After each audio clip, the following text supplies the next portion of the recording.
Nous avons déjà été ressuscités.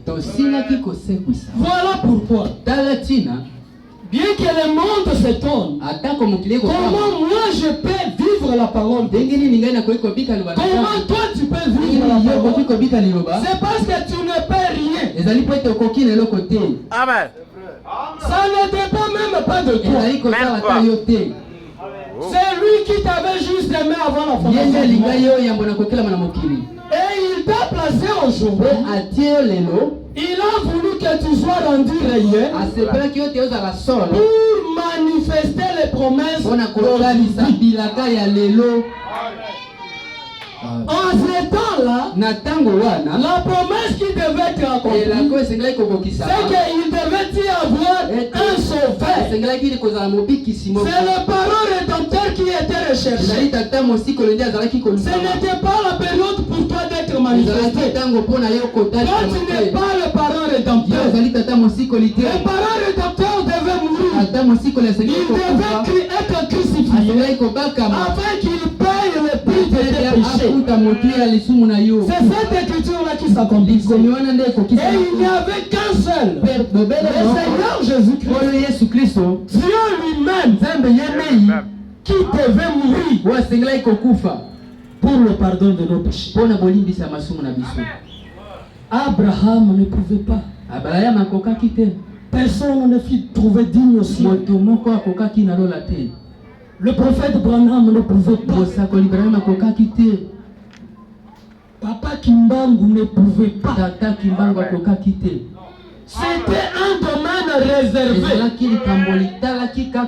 Et c'était le temps pour que cela soit manifesté. Voilà pourquoi nous étions en lui, en train de voir, de jubiler comment nos péchés sont en train d'être rachetés.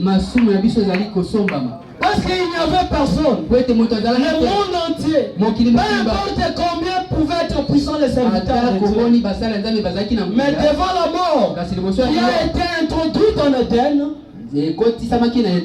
il ne pouvait rien. Et le diable était en train de régner en maître.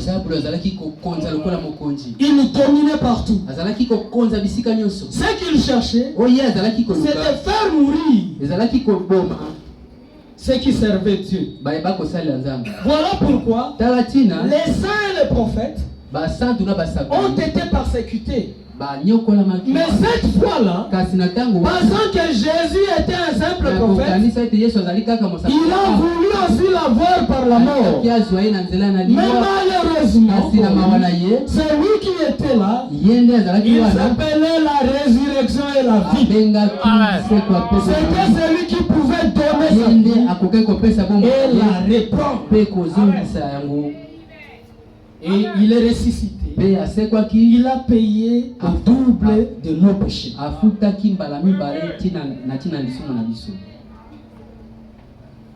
Voilà pourquoi, chers frères, il nous est très important de connaître l'héritage de notre pays, de connaître les choses que Dieu a préparées pour nous, de connaître les choses qui se produisent pendant que nous sommes sur terre. Nous avions vu ce que c'est l'illumination.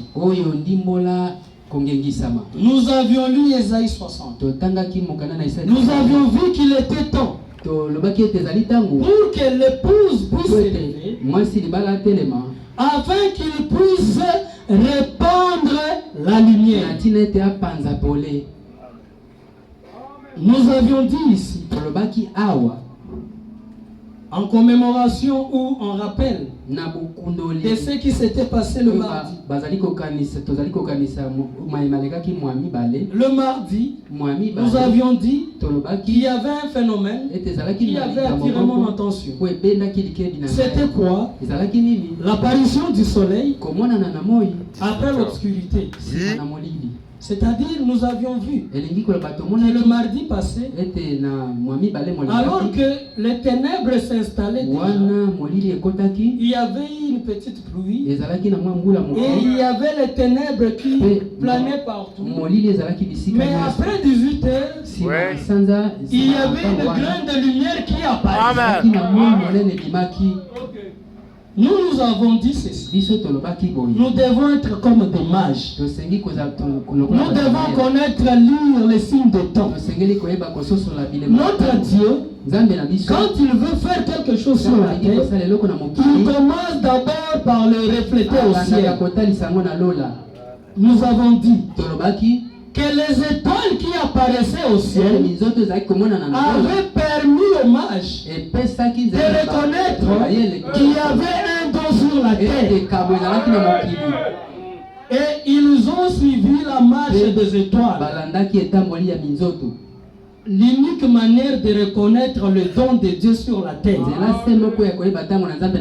c'est de suivre la marche des étoiles. C'est la marche des étoiles qui conduit vers le maître, qui conduit vers le roi. Voilà pourquoi